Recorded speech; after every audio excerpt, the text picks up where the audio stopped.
Arguably, the most controversial aspect of the Jacksonian era in American history is the treatment of Native Americans and the removal from their native lands. So, Andrew Jackson really had a long disdain for Native Americans that stemmed from his days fighting the Creeks and the Seminoles back in the era of the War of 1812. He really disliked Native Americans. And along with that, he deemed as their being necessary their removal so that lands that they had inhabited can now be used for agriculture, i.e., cotton. Okay, so he had them removed, and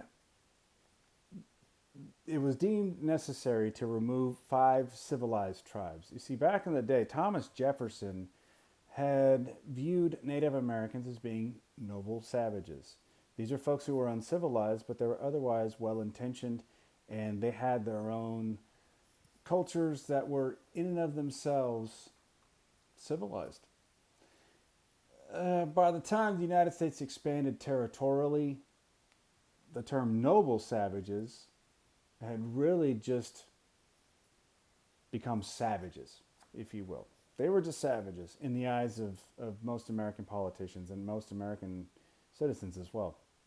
The five civilized tribes targeted for movement, though, were the Creeks, the Choctaws, the Seminoles, the Chickasaws, and the Cherokees.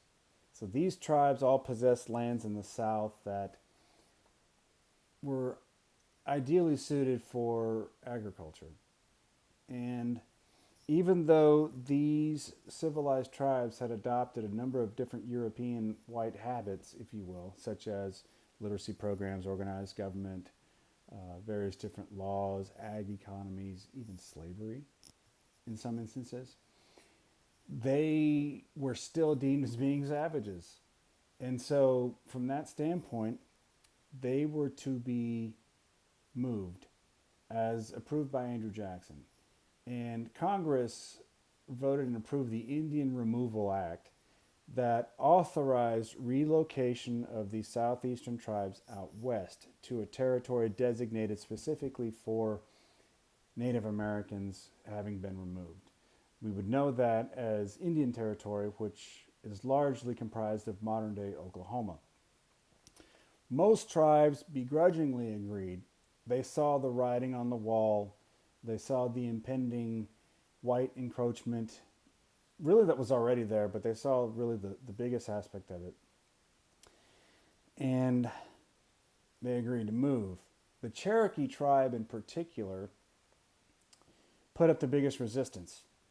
And they even took government action so as to take the United States government to court so as to have a measure of self-protection.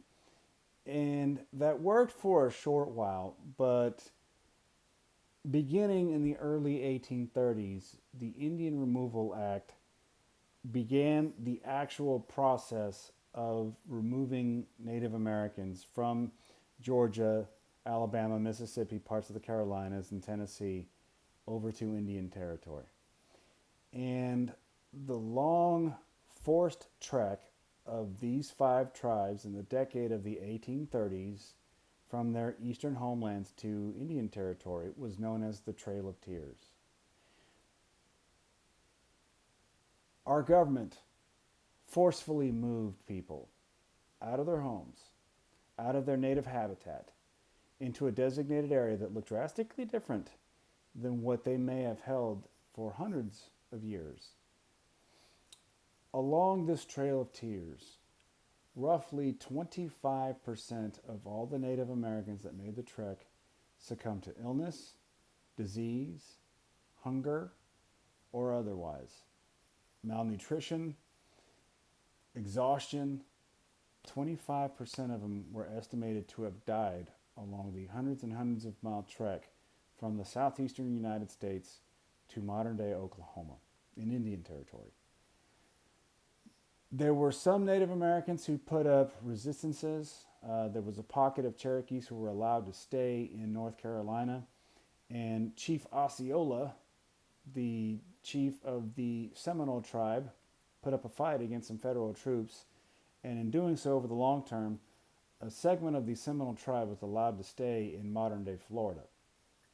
Otherwise, though, what removal for Indians meant was a complete and utter change from what they had known for the better part of hundreds of years. Secondarily, it was thought that maybe these Native Americans could coexist with white settlers out in Western territories as well.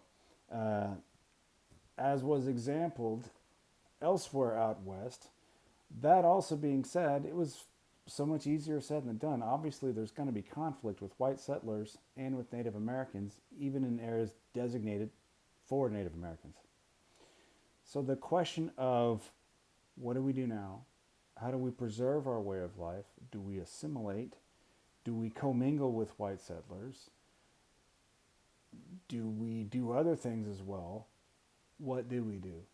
A lot of things were really up in the air from a Native American standpoint, and it's easy to understand why. Key things to take away. Our federal government forcefully removed people from their native homelands. That is one of the great wrongs in our nation's history. So in this class, I've talked about the greatness of America and the great things we've done.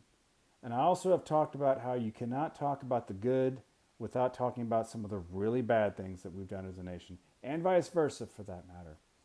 So with the bad, you have to talk about the great things. The Trail of Tears in the Indian Removal Act is one of the unquestionable stains in our nation's history. Our federal government did that to thousands upon thousands of Native Americans, many of whom died while making the trek. That is something to take away and something to recognize as something to never see happen again in American history, as that taints a illustrious history on a world scale. But that's one of the bad aspects, and it's pretty awful.